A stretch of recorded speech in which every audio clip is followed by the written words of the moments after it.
오늘도 하나님 앞에 나올 때 빈손으로 나오지 아니하고 정말 하나님 앞에 약속한 것을 드린 우리 김진성, 유희성, 또 김건우 학생 하나님 앞에 11조를 드렸습니다.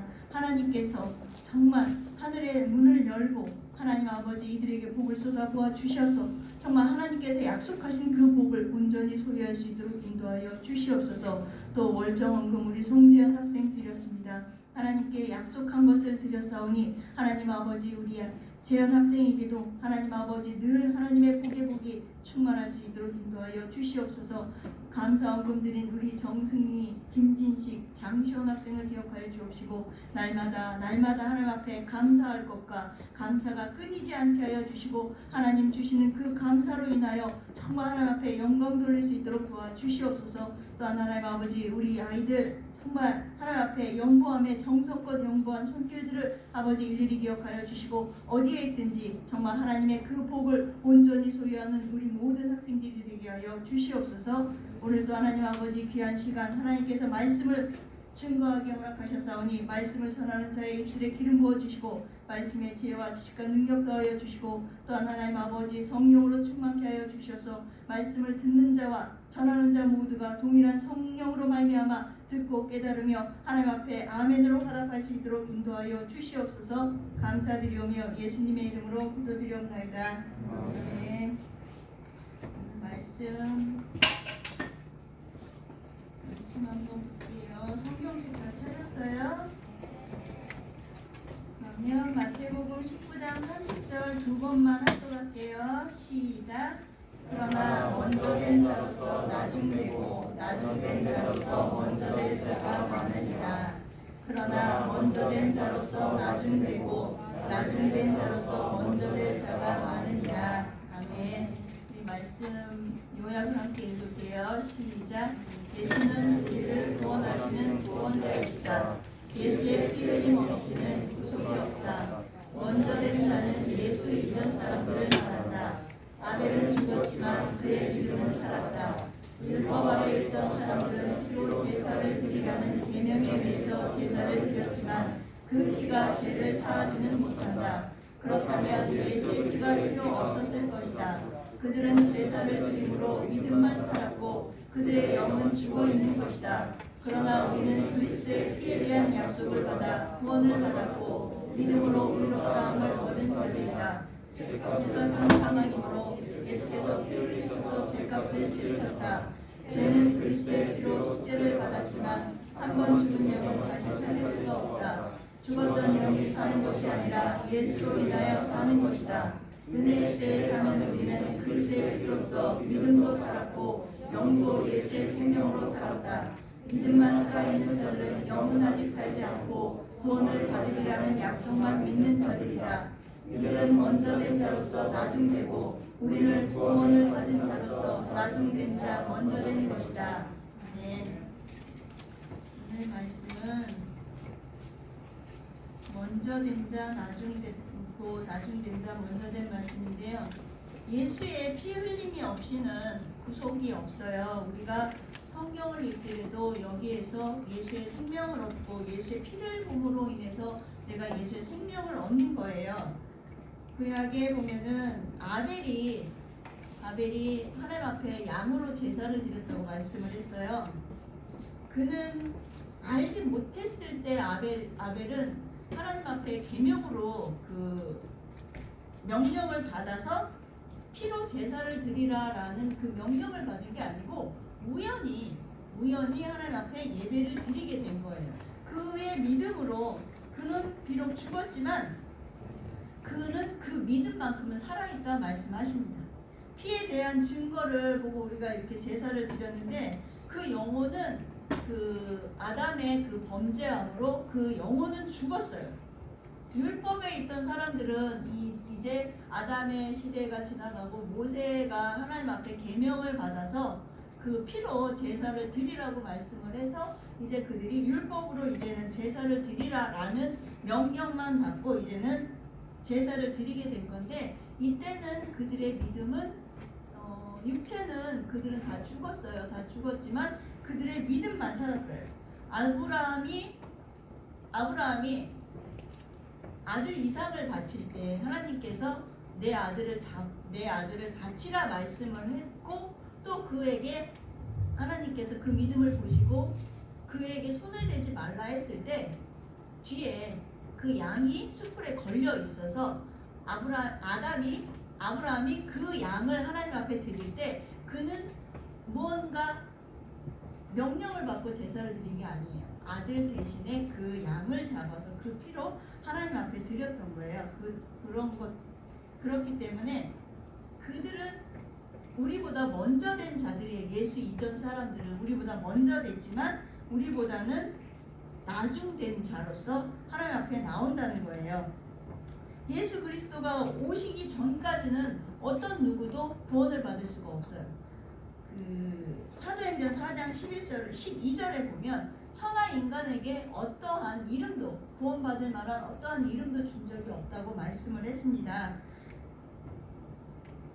이 예수님이 십자가에 죽기 전까지는 어떤 누구도 죄사함을 받을 수 없었어요. 죄값은 사망이기 때문에 예수님이 그 율법에서 요구하는 그 죄값을 다 지불하시기 전까지는 우리는 마귀의 손아귀에 붙들려 있던 자들이고, 성경에도 마귀는 이긴 자는, 우리 진자는 이긴 자의 종이라 말씀을 했어요. 그래서 예수님이 그에게 그 피값을 주시고, 예수님의 그 피를 주시고 우리 인간을 구원해 내실 때 마귀는 그때 그 모든 권세가 깨진 거예요.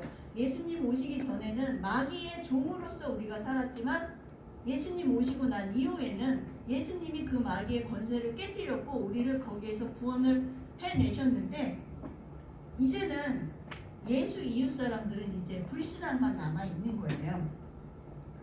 우리의 생명은 어때요? 우리의 생명은 아담의 생명과는 비교할 수도 없어요. 우리의 생명은 아담이 범죄했을 때 우리 영은, 피조된 생명은 이미 죽었는데 이제 우리가 예수께서 오셔서 피 흘리심으로 말미암아 우리가 살았는데 이건 뭐냐면 내 영이 다시 살아난 게 아니고 내 안에 예수가 오셔서 내가 그분의 생명을 가지고 지금 살고 있는 거예요. 오늘 우리 1학년 친구들 침례받은 친구 있고 이후 우리 예배 끝난 후에 또 침례받을 친구들이 있는데, 정말 내가 예수와 연합해서 이제는 내가 예수한테 붙어서 사는 거예요. 예수 없이는 내가 살 수가 없어요. 우리 영이 죽었다라고 하는 거는 영이 소멸됐다라는 게 아니라 하나님과 관계가 끊어져 사는 거예요. 하나님과 교통할 수 없고 하나님의 말씀이 없고 빛이 없고 진리가 없기 때문에 내 영이 죽어 있는 상태예요. 내 영이 죽었지만 내 영은 소멸이 되지 않고 이제 그 책임을 져야 돼요. 여기 하나님의 말씀을 거역함으로 내가 그 책임을 져야 되는 상황인 거예요. 근데 예수께서 오셔서 우리를 그 책임을 져야 되는 우리를 구원해 주셨다는 거예요. 보면은 우리 성경에 요한복음에 보면은 믿는 자는 죽어도 믿는 자는 살고 살아서 믿는 자는 영원히 산다라는 말씀이 있어요. 그 말씀이 어디에 나와 있냐면은 요한복음에 나와 있거든요. 그 말씀 우리 한 번만 찾아볼게요. 요한복음 11장 25절로 26절에 있어요. 요한복음 11장 25절로 26절. 다 찾으셨어요? 우리 다 찾으셨으면 합독할게요. 시작. 예수께서 가라사대 나는 부활이요 생명이니 나를 믿는 자는 죽어도 살겠고 무릇 살아서 나를 믿는 자는 영원히 죽지 아니하리니 이것을 내가 믿느냐. 아멘. 하나님께서 우리 주님께서 말씀하시기는 내가 죽어도 살겠고 살아서 믿는 자는 영원히 죽지 않는다 말씀하셨어요. 이 말씀 뭐냐면 구약에 예수 이전의 사람들이 죽었잖아요. 뭘 믿고 죽었어요? 그들은 예수님이 오실 것이라는 것, 누군가 나의 죄를 대속해 주시리라는 것을 오실 거라는 것만 믿고 죽었어요. 이들의 믿음도 살아있고 지금 현재 예수 이후에 예수의 그 은혜로 말미암아 살고 있는 우리는 살아서 믿는 자들인 거예요. 죽어서 믿는 자와 살아서 믿는 자, 영원히 죽지 않는다 말씀을 했어요. 우리는 그리스도의 피로 인해서 구약의 사람들의 믿음이 온전해졌어요. 구약의 사람들의 믿음이 온전해졌고, 그 구약의 사람들이 우리로 인해서 온전해졌다고 볼 수 있는 거예요. 어떻게 온전해질 수 있냐? 예수 그리스도께서 구약의 사람들, 구약 사람들은 예수님 오시기 전에 먼저 죽었죠. 근데 그들의 믿음만 살아있었고 먼저 죽었어요. 먼저 죽었는데 예수님이 오셔서 그 죄를 담당하셔서 죽으셔야 되는데, 구약 사람들은 이미 죽어버렸기 때문에 예수님이 그들의 죄로는 죽을 수가 없어요. 그래서 지금 신약의 예수 이웃 사람들이 가지고 있는 무슨 죄예요? 무슨 죄로 예수님이 죽어요? 원죄로 죽어요. 원죄를 가지고 구약에 있는 예수 이전 사람들은 원죄를 가지고 죽었는데 그들의 믿음은 살아있고, 예수 이후의 사람들은 원죄를 가지고 그들의 영이 죽어있는 상태로 지금 있는 거예요. 근데 예수님이 오셔서 십자가에서 피 흘려 죽으심으로 말미암아 구약의 사람들, 그 믿음을 가지고 죽은 사람들과 우리들이 지금 살고 있는 거예요. 근데 지금 그 말씀이 좀 이해가 가요? 좀 어렵나요? 우리 친구들 좀 듣기가 어렵나요? 구약 사람들의 그 믿음이 온전해진 거는 우리가 예수님을 죽였기 때문에 온전해지는 거예요. 구약의 사람들의 믿음은 우리는 구약 사람들이 죄를 지음으로 우리가 구원을 얻은 거고, 우리가 예수님을 죽임으로 말미암아서 구약의 사람들의 그 믿음이 이제 온전해진 거예요. 근데 우리는 구원을 받은 사람이고 구약의 사람들은 구원을 받을 사람이라는 거예요. 예수께서 그 구약의 그 십자가에서 담당하심으로 말미암아 그들의 믿음이 온전해지고 그들은 이제 구원이 성취되는 날 그 믿음이 온전해지고 그들의 영은 살아나는 거예요. 우리 영은 지금 예수로 인해서 살았지만 예수 이전에 죽은 자들의 영은 지금 죽어있는 상태예요. 그들의 영은 언제 살아나느냐? 구원이 성취되는 날 그 영이 살아난다는 거예요. 예수의 피는 예수 이전 사람들, 그리고 현재 우리가 살고 있는 사람들, 나중에 태어날 자들에게 모두가 복음이 되었고 그들에게 생명이 되었습니다. 그들은 정말 그 구약의 예수 이전 사람들은 어떠한 자들이냐면 예수가 죽을 길을 예비한 자들.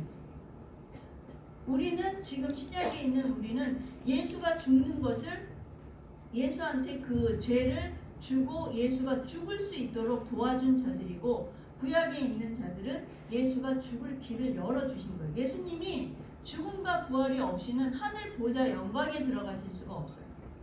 우리가 아담이 범죄하지 않았더라면 우리가 죄를 안 지었을 건데 라는 생각을 할 수도 있겠지만, 율법 자체가 우리를 죄 가운데로 인도하는 거예요.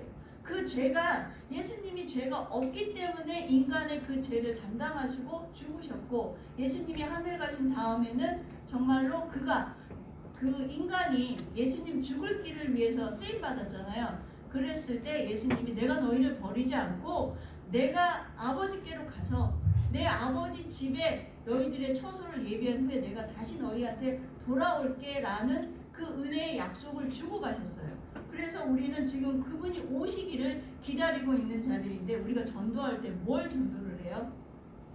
우리 수련회 다가오는데 우리 친구들 전도하죠. 어떻게 전도해요? 그냥 교회 가자, 그냥 이렇게 전도해요? 아니면 뭐라고 전도해요? 우리 친구들 전도할 때 어떻게 전도해요?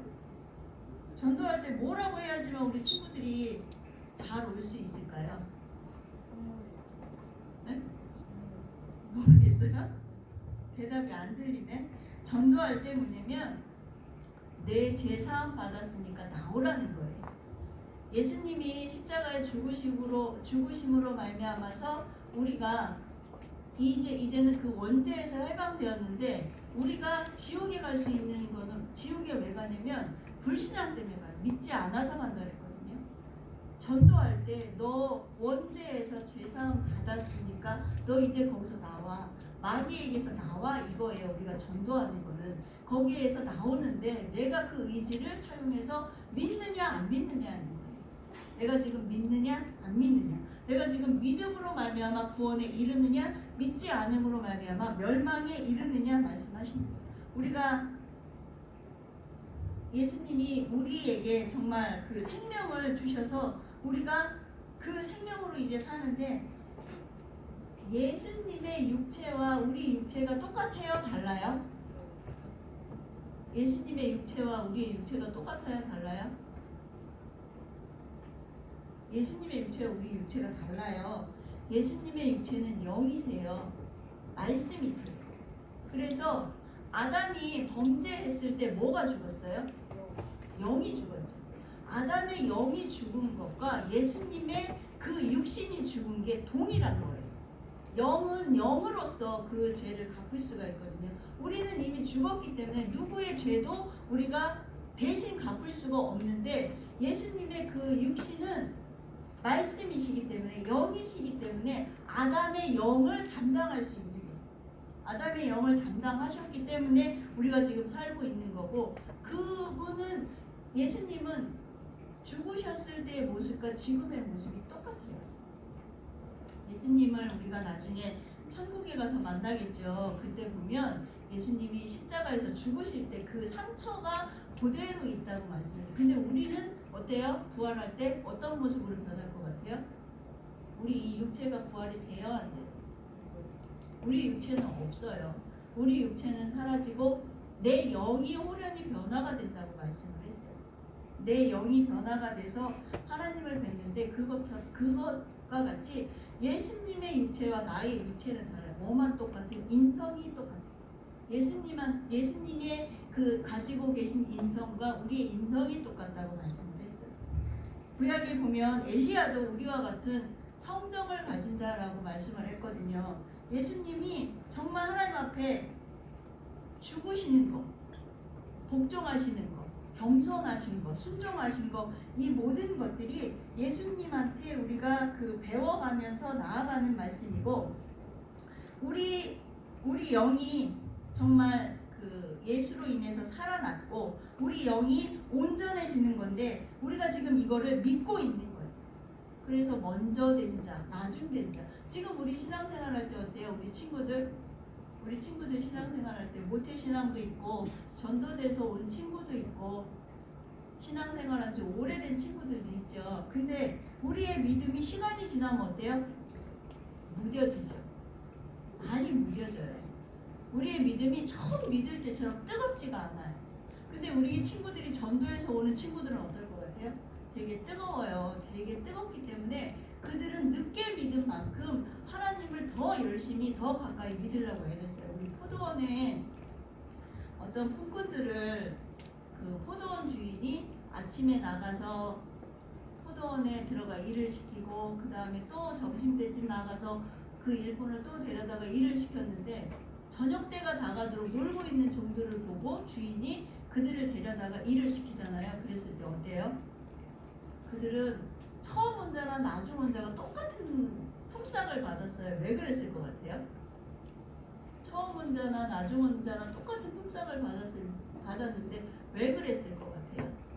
처음 온 자는 아침부터 저녁 때까지 일을 했기 때문에 시간이 많아요. 그 시간에 그냥 자기가 하던 일만 하면 되고 시간이 그냥 흘러갈 수도 있어요. 근데 맨 나중 온 자는 어때요? 일 끝날 시간 다 돼서 왔죠. 그러면 이 사람의 마음은 어떨 것 같아요? 지금 나를 써준 이 주인한테 고마움을 느끼기 때문에 뭘 할 것 같아요? 더 열심히 일을 하겠죠. 우리가 지금 그렇다는 거예요. 우리의 믿음이 지금 성경에서는 먼저 된 자가 예수 이전 사람을 말을 하고 예수 이웃 사람이 나중된 자라고 말씀을 하고 있죠. 근데 현재 우리의 삶 가운데서 우리 먼저 온 자들이 나중될 수도 있고 나중 온 자들이 먼저 될 수도 있다는 거예요. 나중 온 자들은 그만큼 시간이 지났기 때문에 하나님 앞에 더 가까이 가기 위해서 더 열심으로 더 정말 기쁨으로 나아가는데 우리 먼저 온 자들은 예전에 받은 그 기쁨을 거의 잃어가면서 회복을 못해요. 우리 수련회를 통해서 다시 한번 회복을 해야 되는 그 시간이 우리한테 필요한 거예요. 지금 우리가 지금 먼저 왔다고 해서 좋아할 게 아니라는 거예요. 성경에 지금 우리 주님 말씀에 말씀하셨어요. 먼저 온 자들이 있고 나중 온 자가 있는데 나중된 자가 많을 거라고 말씀을 했어요. 나중 온 자가 먼저 된다라는 말씀을 하셨어요. 내가 정말 전도에서 온 친구들이 나보다 열심으로 달려가면 어떻겠어요? 기쁘죠? 기쁜데 나는 어때요? 뒤처지겠죠? 뒤처지면 안 된다는 거예요. 우리가 하나님을 뵐 때도 마찬가지로 내가 정말 하나님께서 내게 맡겨주신 거, 그 달란트 비유 있죠? 달란트 비유 있는 중에 내가 게으른 자가 아니라 정말 하나님 앞에 그 달란트로 하나님 앞에 영광 돌리는 자가 되어야 하는데 우리는 시간이 지나면 지날수록 무뎌지고 그냥 반복되는 생활 속에 같이 있는 거예요. 깨어있지 않으면 우리는 할 수가 없어요. 성령은 언약의 신이라고 말씀을 하셔요. 근데 이 성령이 언제 오셨냐? 구약에 안 오셨어요. 왜 구약에 안 오셨을까요? 성령이 지금 오셨어요. 예수님 가신 이후에. 근데 왜 구약 때는 성령이 내주하지 않으시고 그 겉에서만 감동하셨을까요? 구약에도 성령께서 움직이시긴 하셨는데 왜 그러셨을까요? 구약에는 죄사함을 받지 못했기 때문에 성령이 오시지 못했어요. 신약에는 죄사함을 받았기 때문에 성령이 오셨어요. 우리 1학년 친구들과 아직 성령 받지 못한 친구들 지금 성령을 사모하고 기다리고 또 성령 받기를 간구하면서 하나님 앞에 기도하고 있을 텐데요. 그 사도행전에 보면 너희가 베드로에게 막 물어봐요. 우리가 어떻게 하면 좋겠냐 물어봤을 때 베드로가 말을 해요. 너희가 각각 예수 이름으로 회개하고 침례를 받으면 성령을 선물로 받는다 말씀하셨어요. 성령은 죄가 있는 곳에 오시진 않아요. 성령이 오실 때는 내가 정말 회개하지 않으면 성령은 안 오셔요. 옆 사람이 나를 회개시켜 주셔서 옆 사람이 나를 대신해서 성령 받게 해달라고 기도했다고 해서 성령이 내 안에 오시는 게 아니고 내가 정말 죄인임을 회개할 때 그때